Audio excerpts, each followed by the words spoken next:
So next we have a couple more of our stories. So we've kind of combined two related to Big Brothers Big Sisters. We have Kristen Drexler from Big Brothers Big Sisters Center Wellington and Mike Treadgold from Big Brothers Big Sisters Guelph to speak to us today. Welcome. Thanks very much, Marie. Good morning, everybody. As Marie said, my name is Mike Treadgold. I'm the Executive Director at Big Brothers Big Sisters of Guelph.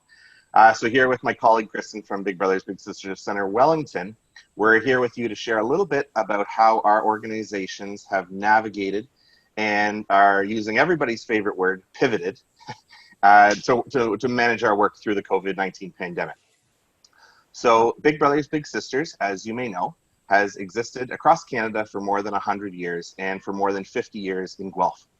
We match young people facing adversities with a trained, committed, and consistent adult mentor, with the result being a truly impactful developmental relationship.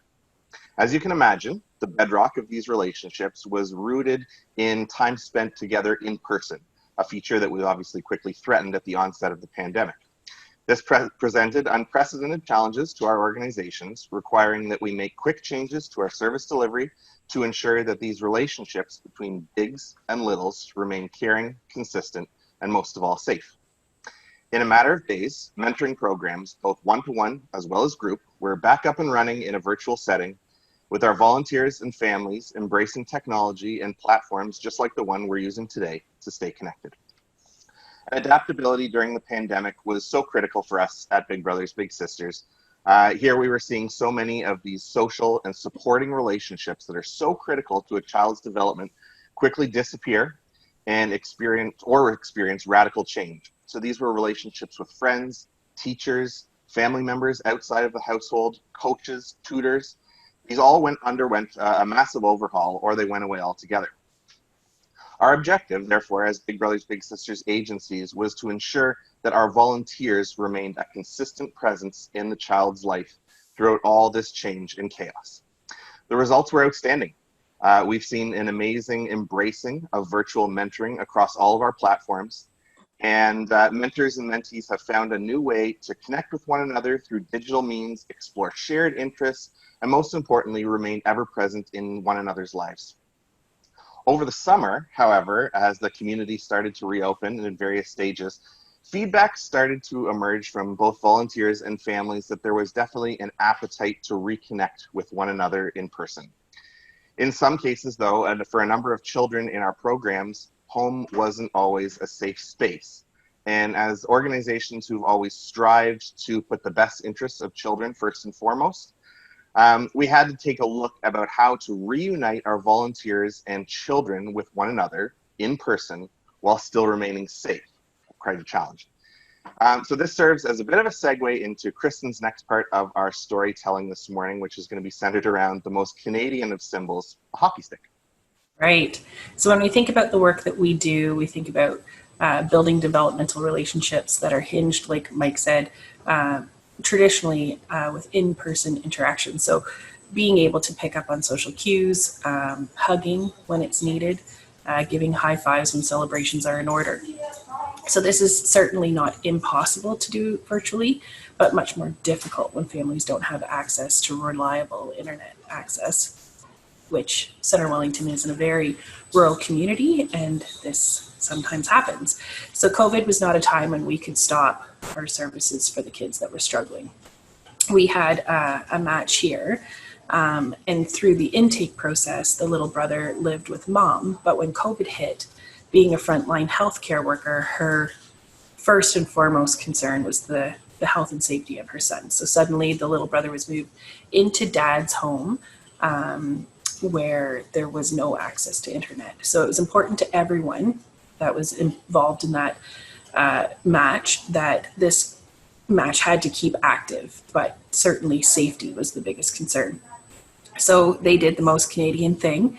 They walked the rural back roads of Center Wellington holding a hockey stick between them, and they kept the conversation going, which really helped this little guy get through the hardest of his times.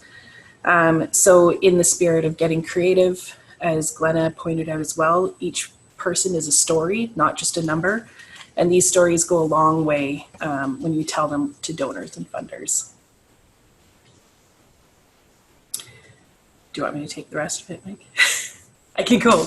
So then, Yeah, go ahead. do you want me to do the rebranding part, or do you have anything else that you want to talk go about? ahead. Okay. Yeah, So when we look at our national rebranding that we did in 2019, for us, the rebranding came at a time when we were intentionally making some key shifts to modernizing the way that we serve youth and volunteers across Canada and all of the 100+ agencies.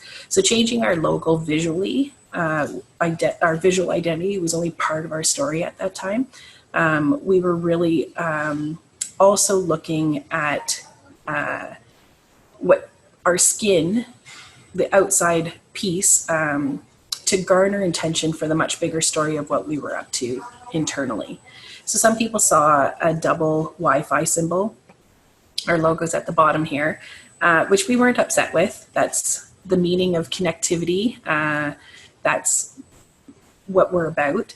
But we saw 3 swipes, perhaps on a journey, symbolizing the family, the organization, and the mentor, keeping the center of everything that we do remaining the child. Yeah, the rebranding exercise for our organizations has just made us take such a greater understanding and hold a greater appreciation for what we're doing, and the 3 critical pieces that that make our organization whole and enable us to have such a substantial impact in the community. And what we've really learned is that a rebranding exercise is about so much more than just changing our organizational mark. So if you're familiar with what Big Brothers Big Sisters looked like prior to our rebranding, you had the hand holding sprites of what we call bigs and littles together on a journey together.